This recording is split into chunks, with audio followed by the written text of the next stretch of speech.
नमस्कार मित्रांनो, साधी माणसे या मालिकेच्या आजच्या भागामध्ये आपण बघणार आहोत की ते निरूपा आता मीराला म्हणत असते, हे काय चालवलंय? तेव्हा मीरा बोलते, काय म्हणायचंय सासूबाई तुम्हाला? आता मात्र निरूपा म्हणते, यातले काजू, बेदाणे, हे मनुके हे सगळं कसं संपलं? कुणाला विचारून तू वापरलं हे सगळं सामान? तेव्हा त्या मीरा बोलते, सासूबाई मी खूप नाही वापरलं. तेव्हा लगेच निरूपा म्हणते, हो का? मग हे बेदाणे कमी कसे झाले? हे काजू आणि हा रवा तो तर पार तळाशी गेलाय. कोणी वापरला मग? सांग पटकन.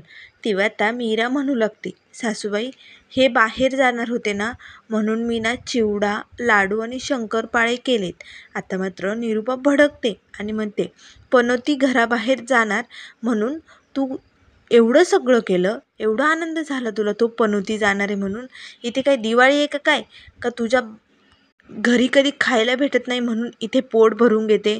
आता मात्र मीरा शांत उभी असते. तेव्हा निरूपा बोलते, हे सगळं किचनमध्ये सामान आहे ना, मी भरते बरं का. मी माझ्या पैशाने माझी जी 2 घरं त्याची भाडी येतात ना, त्या पैशात मी हे सगळं किराणा माल भरते आणि हे सगळं सामान महिन्याचं होतं. आणि त्या पनोतीसाठी तू एवढं सामान वापरलं, ते पण मला न विचारता. या घरात काय तुझा बाप सामान आणून देतो का?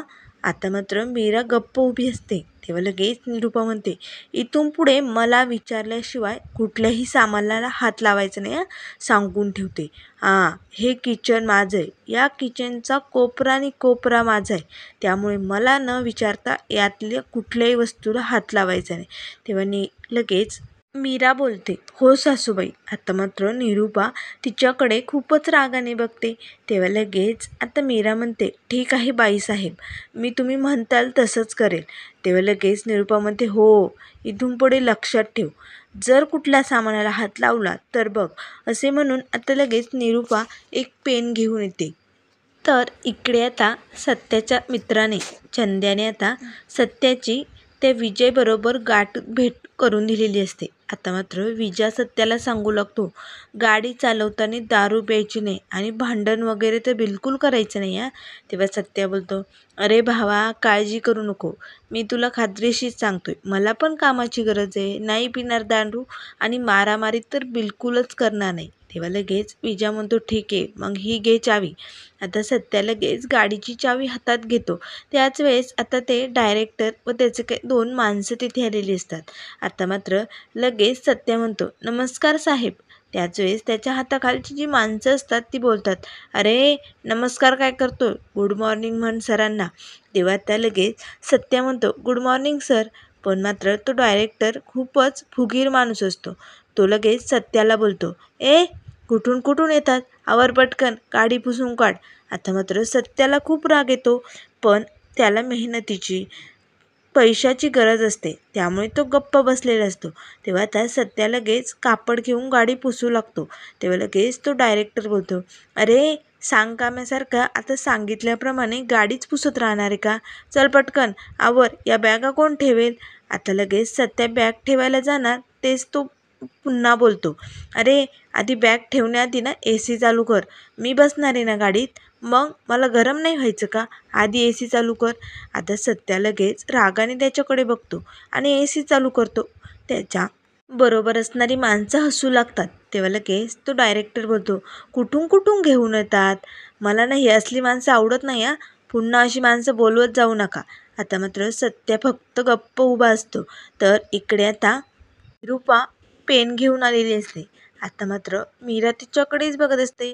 तेव्हा निरूपा लगेच मीराचा हात पकडते आणि तिला त्या मैदा, रवा सगळ्या काही बरण्या ठेवलेल्या असतात तिथे घेऊन जाते आणि म्हणते, हे बघ, आता मी या सगळ्या बरण्यांना खुणा करून ठेवते आणि मला विचारल्याशिवाय यातला एक दाणाही कमी होता कामा नये.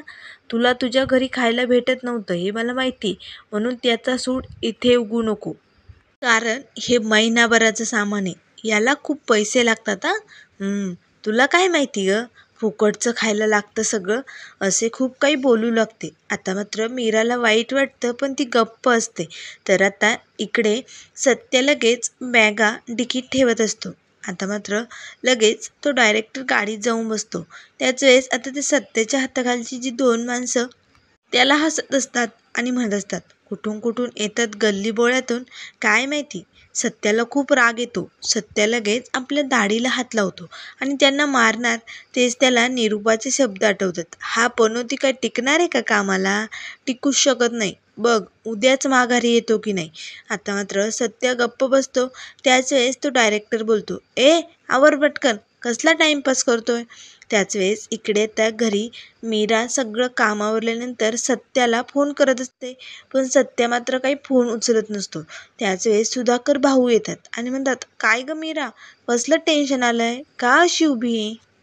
तेव्हा आता मीरा लगेच बाबांना म्हणू लागते, बघा ना मी किती वेळा फोन केला पण फोनच उचलत नाहीये. पोचले की नाही फोन करून कळवायला की नको.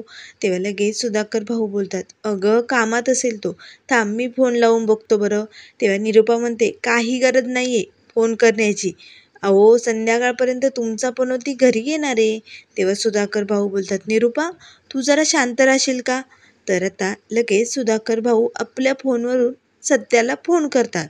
तर आता इथे डिक्कीत बॅगा ठेवून सत्या लगेच फोन उचलतो. त्यावेळेस आता लगेच सुधाकर भाऊ बोलतात, अरे सत्या पोचला की नाही, किती फोन केले मीराने, फोन का उचलत नव्हता. तेव्हा सत्या बोलतो, अरे बाप मी तेव्हा कामात होतो. तेव्हा त्याचे बाबा म्हणू लागतात, कशी ती माणसं भेटली का.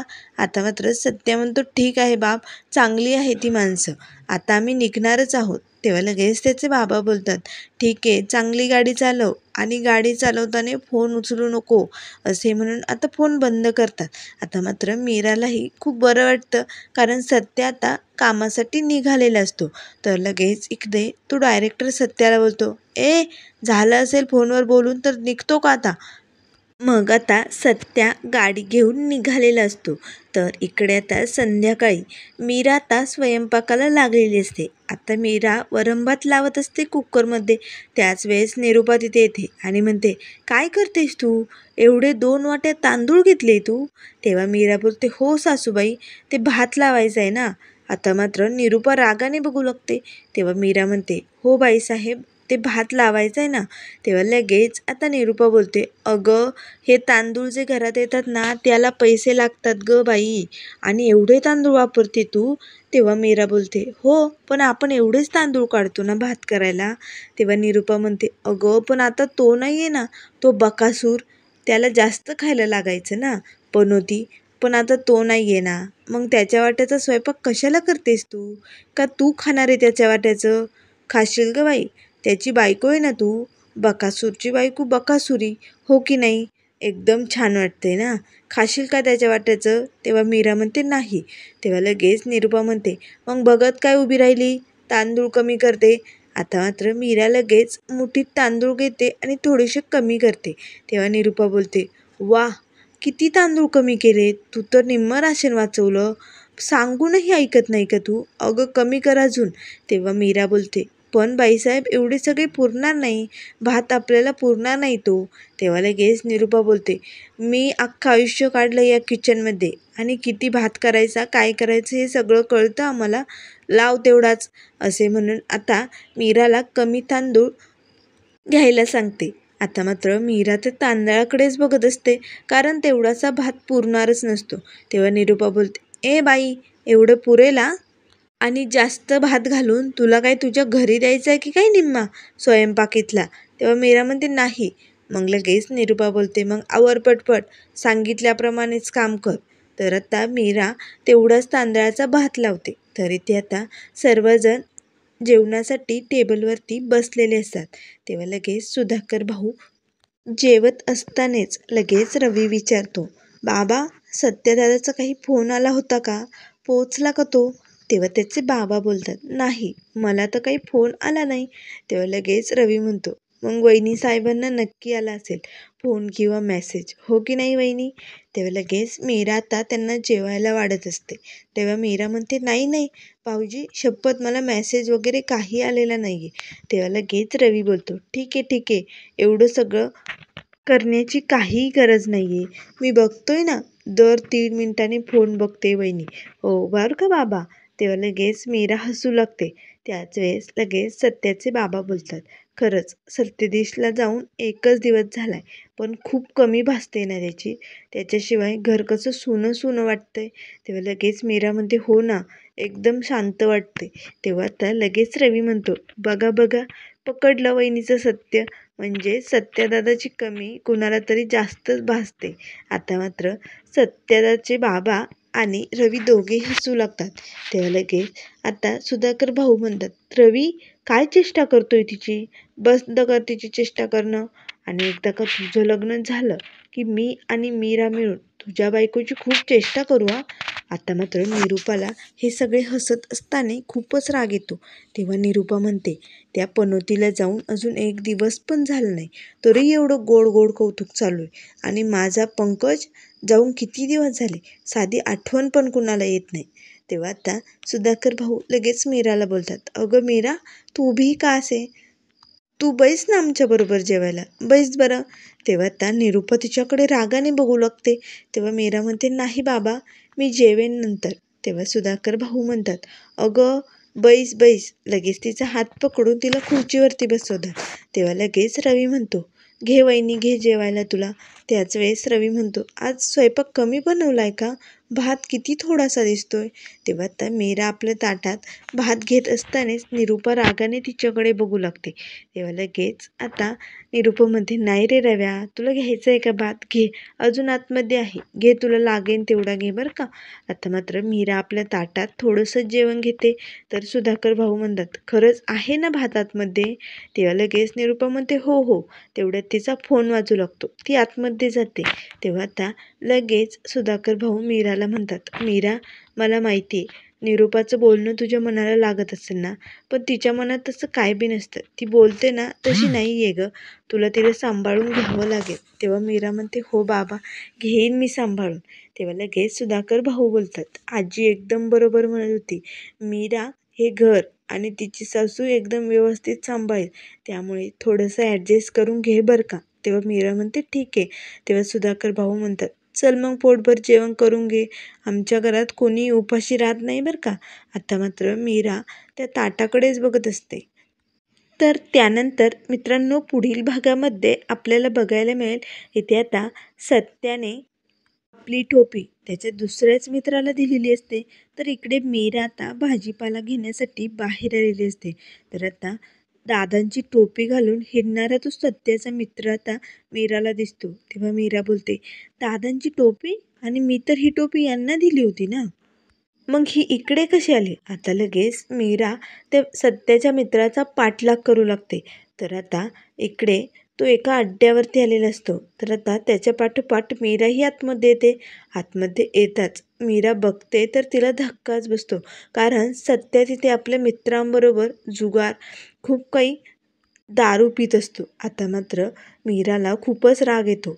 आता मात्र मीरा लगेच सत्याच्या हातातील ते पत्ते हिसकावून घेते आणि सत्याच्या अंगावरती फेकते आणि म्हणते, निदान माणसांच्या भावनांशी तरी खेळू नये, असे म्हणून आता रागानेच तिथून निघून जाते. आता मात्र सत्य मनाशीच बोलतो, खरंच धूमकेतूला लय राग आलाय, काहीतरी करायला पाहिजे. आता मात्र मीरा सत्याला माफ करणार का, हे आपल्याला लवकरच बघायला मिळेल. त्यामुळे मित्रांनो, अशाच मालिकेंच्या अपडेट पाहण्यासाठी चॅनलला लाईक करा, सबस्क्राईब करा. व्हिडिओ पाहिल्याबद्दल धन्यवाद.